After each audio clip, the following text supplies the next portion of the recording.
pour cette audience. Eu l'honneur d'être à cette première, ou pour ne dire parmi les toutes premières audiences du président de notre chère institution qu'est le Conseil économique et social, qui a retenu cet après-midi pour me recevoir en audience avec Madame Béatrice, que vous avez constaté avec nous lors de l'audience.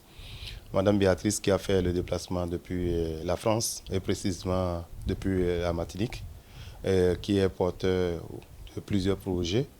Et entre autres, elle est intéressée par les questions de l'artisanat. Et comme on le dit souvent, il n'y a pas de hasard.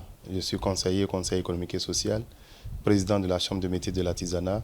Et c'est ainsi le président dans son agenda, avec l'adresse que le président a de Madame Béatrice, n'a pas hésité quand même de m'inviter à cette audience pour qu'on puisse échanger, pourquoi pas, du secteur de l'artisanat, échanger des artisans, les opportunités que peut-être, pourquoi pas, Madame Béatrice, à travers elle, nous pouvons partager des expériences avec les artisans de l'autre côté de la France, précisément en Martinique.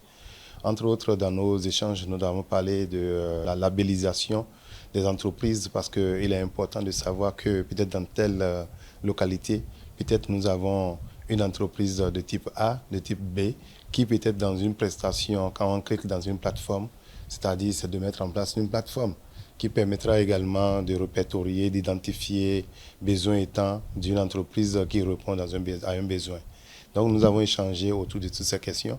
Nous avons échangé autour de la question de la promotion des entreprises artisanales, des produits artisanaux, la labellisation aussi, pourquoi pas des produits, pour que ces produits soient des produits vendables au-delà de nos frontières.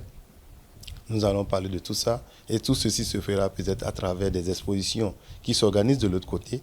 Bien évidemment, nous aussi, nous organisons des salons et à cette occasion, j'ai eu à partager l'expérience du Bénin en termes d'exposition déjà que nous faisons, où nous avons eu avec le Fonds de développement de l'artisanat et la Chambre de métiers, nous avons eu à organiser des foires régionales, précisément à Natitengo pour le compte du Septentrion, à Dassazoumé pour le compte du centre et à Porte-Novo pour le compte du côté sud ici. Et c'est au thème de ces foires régionales que j'ai annoncé le Salon national de l'artisanat du Bénin qui doit se tenir ici à Cotonou à partir du 8 au 17 août.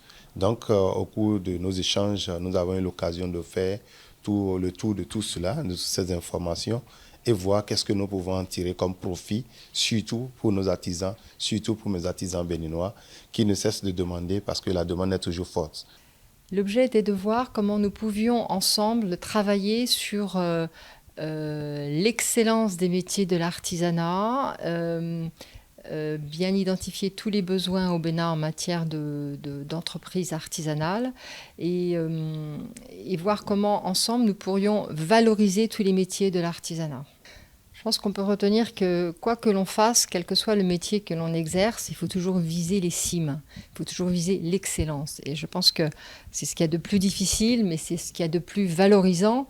Et en toute chose, viser l'excellence, c'est une satisfaction pour soi, mais c'est aussi une satisfaction pour son environnement, pour son pays. Nous avons évoqué l'idée de travailler avec l'expérience d'un secteur de l'artisanat en France et puis aussi, mais c'est aussi la France, de voir ce qu'il se fait et ce que nous pourrions faire ensemble avec les CES et les chambres de métiers de l'artisanat en Martinique.